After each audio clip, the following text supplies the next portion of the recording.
बिस्मिल्लाहिर्रहमानिर्रहीम। अस्सलाम वालेकुम दोस्तों, मोहम्मद अली मिर्ज़ा अपने लेक्चर्स में ये कहता है कि अहले हदीस उलमा ये कहते हैं कि मोहम्मद अली मिर्ज़ा ने हाफिज़ ज़ुबैर अली ज़ई को गुमराह किया और हाफिज़ ज़ुबैर अली ज़ई ने मोहम्मद अली मिर्ज़ा को गुमराह किया।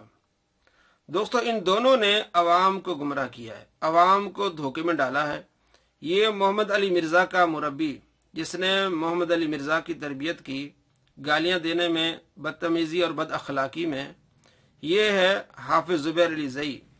उनकी किताब है तहकीकी इस्लाही और इल्मी मकालात, जिल्द नंबर 1, जिसमें मैं आपको दिखाऊंगा इस लेक्चर में और अगले लेक्चर्स में बताऊंगा कि किस तरह ये अवाम को धोखा देते हैं। इसका सफ़ा नंबर है 207, जिसमें तकरीबन इसने 41 सवालात किए हैं उलमाए अहनाफ से कि उलमाए अहनाफ के जो मसाइल हैं वो कुरान और हदीस से हटकर हैं। अब मैं आपको बताता हूँ कि किस तरह ये अवाम को धोखा देते हैं और ये अपनी अवाम को पागल बनाते हैं, और इनकी अवाम फिर अहले सुन्नत की अवाम से बार बार सवाल करते हैं कि देखें जी, ये जो आप मसला बयान करते हैं कहाँ लिखा हुआ है। आज मैं सफ़ा नंबर 207 पर पॉइंट नंबर 23 उसकी वजाहत करना चाहता हूँ कि किस तरह अवाम को धोखा देते हैं। सफ़ा number 207 point number 23, Mohammad Ali Mirza के बाबा जी हाफिज़ ज़ुबैर अली ज़ई लिखते हैं, अपनी बीवी का शहवत से बोसा लेना और वज़ू। सैयदना इब्न उमर रज़ी अल्लाह तआला अन्हु ने फरमाया, फिल कुबलती वुदून, कि बोसा लेने में वज़ू है। जब कोई आदमी अपनी बीवी से बोसा ले तो उसके बाद उस पर वज़ू करना लाजमी है, यानी उसका वज़ू टूट जाता है। अब नीचे लिखते हैं कि इसके मुकाबले में आले तकलीद कहते हैं कि बोसा लेने में वज़ू नहीं है। कोई हवाला नहीं, यानी आले तकलीद उलमा अहनाफ के पास कोई दलील नहीं है, और हमारे पास दलील है सुनन दारक़ुतनी की और हदीस नंबर 513 कि हज़रत अब्दुल्लाह बिन उमर रज़ी अल्लाह तआला अन्हु कहते हैं कि बोसा लेने के बाद वज़ू करना लाजमी है।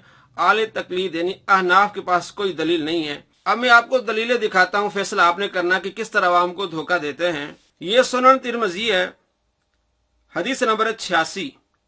हजरत उर्वा रज़ी अल्लाह तआला अन्हु हजरत आयशा रज़ी अल्लाह तआला अन्हा से रिवायत करते हैं, अन आयशा अन्न नबी सल्लल्लाहु अलैहि वसल्लम क़ब्बला बाद निसाही, कि आप सल्लल्लाहु तआला अलैहि वसल्लम ने अपनी अज़वाज मुतहरात में से एक को बोसा दिया। सुम्मा खरज इला सलाती, फिर आप नमाज के लिए गए, वलम यतवद्दा, और वज़ू नहीं फरमाया। यानी बोसा लेने के बाद आप सल्लल्लाहु तआला अलैहि वसल्लम ने वज़ू नहीं फरमाया।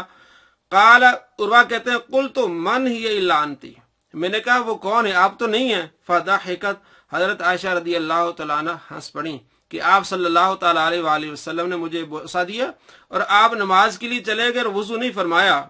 इमाम तिरमिज़ी कहते हैं, वक़द रुविया, रिवायत की गई है, नहवु हाज़ा, इसी तरह, अन गैर वाहिदिन मिन अहल इल्म, बहुत सारे अहले इल्म मिन असहाबिन नबी सल्लल्लाहु अलैहि वसल्लम, सहाबा में से बहुत सारे अहले इल्म ये रिवायत करते हैं कि बोसा लेने के बाद वज़ू नहीं करना।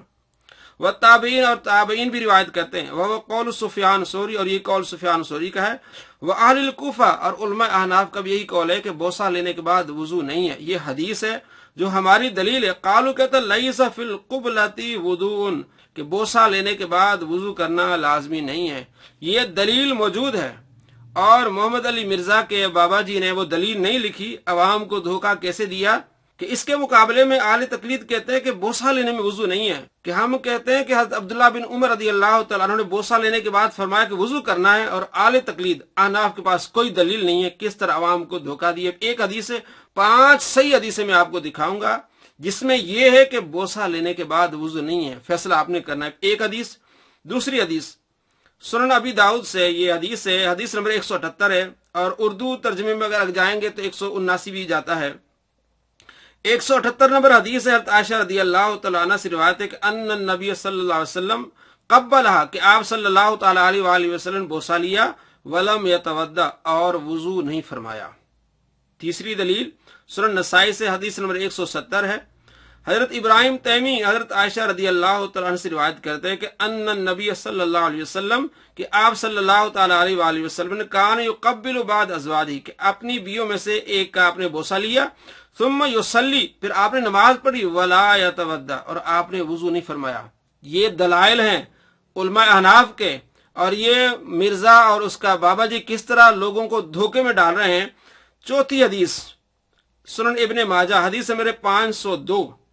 हजरत उर्वा बिन जुबैर हजरत आयशा रदी अल्लाह तआला से रिवायत करते हैं कि अन्ना रसूलुल्लाह सल्लल्लाहु अलैहि वसल्लम कब्बल बाद निसाई, कि आप सल्लल्लाहु तआला अलैहि वसल्लम ने किसी एक अपनी बीवी का बोसा लिया, सुम्मा खरज इला सलात, फिर नमाज के लिए गए, वलम यतवद्दर, वुजू नहीं फरमाया। कुल तो मैंने कहा, उर्वा बिन जुबैर कहते हैं मैंने कहा मा ही इल्ला अंति, वो कौन है, आप तो नहीं है। फदाहिकत, हजरत आयशा रदी अल्लाह तआला अन्हा हंस पड़ी कि वो आप थी कि आप सल्लल्लाहु तआला अलैहि वसल्लम ने आपका बोसा लिया, उसके बाद दोबारा वजू नहीं किया और नमाज पढ़ी। 5वीं हदीस है मुस्नद अहमद से और हदीस नंबर 24,329। हजरत आयशा रदी अल्लाह तआला अन्हा रिवायत करती हैं कान रसूलुल्लाह सल्लल्लाहु अलैहि वसल्लम यतवद्दा, कि आप सल्लल्लाहु तआला अलैहि वसल्लम वजू फरमाते, सुम्मा युक़ब्बिलु, फिर आप बोसा लेते, वो युसल्ली, और आप नमाज पढ़ते, वला यतवद्दउ, दोबारा वजू न फरमाते। ये दलाइल हैं। और मौसूफ मोहम्मद अली मिर्जा के बाबा जी कहते हैं कि आले तकलीद कहते हैं कि बोसा लेने में वजू नहीं है। ये किस तरह अवाम को धोखे में डाल रहे हैं। और यही फिराड मोहम्मद अली मिर्जा अवाम के साथ करता है कि फिका हनफी जो दुनिया में फैली है, ये गन पॉइंट पर फैली है कि इमाम अबू यूसुफ रहमतुल्लाह अलैह ने गन पॉइंट पर फिका हनफी को फैलाया। ये इतना बड़ा झूठ है कि इमाम अबू यूसुफ रहमतुल्लाह अलैह एक काजी थे, और काजी का काम क्या है, मसाइल को हल करना। जो उनके पास मसाइल आते थे उनको हल करते थे, और लोगों को पता चलता था कि कुरान और हदीस से मसाइल हल किए जा रहे हैं, लोग उन पर अमल करते थे। तो इसी तरह पूरी दुनिया में फिका हनफी फैली और लोगों ने इसको कबूल किया, और इनको अब तकलीफ हो रही है कि फिका हनफी जो फैली है दुनिया में, ये गन पॉइंट पर फैली है। ये है मोहम्मद अली मिर्जा झूठे इस सदी के, और इसका बाबा किस तरह आवाम को धोखा दे रहा है। अगली वीडियोस में भी इंशाल्लाह मैं आपको बताऊंगा और पॉइंट्स है कि किस तरह ये आवाम को धोखा देते हैं। कि आले तकलीद, यानी इनको तमीज भी नहीं है बात करने की कि फुका अहनाफ कहें या इमाम अबू यूसुफ कहें या किसी किताब का नाम ले, आले तकलीद अपनी किताबों में लिखते हैं और उनके पास कोई दलील ही नहीं है। अब मैं आपको इंशाल्लाह दलाइल से बताऊंगा कि ये कितने फिराडी हैं, कितने धोखेबाज है, अवाम को किस तरह धोखे में रखते हैं, अपनी अवाम को। और इनकी अवाम हमसे जब पूछती है, हम इनको जवाब देते हैं तो वो हक्के बक्के रह जाते हैं कि यार आपके पास तो इतने दलाइल हैं, और हमें यह बताया जाता है कि इनके पास कोई दलील नहीं है। इंशाल्लाह अगली वीडियो में मिलते हैं। और वीडियो पसंद आए तो लाइक कीजिए, शेयर कीजिए। अस्सलामु अलैकुम व रहमतुल्लाहि व बरकातुहू।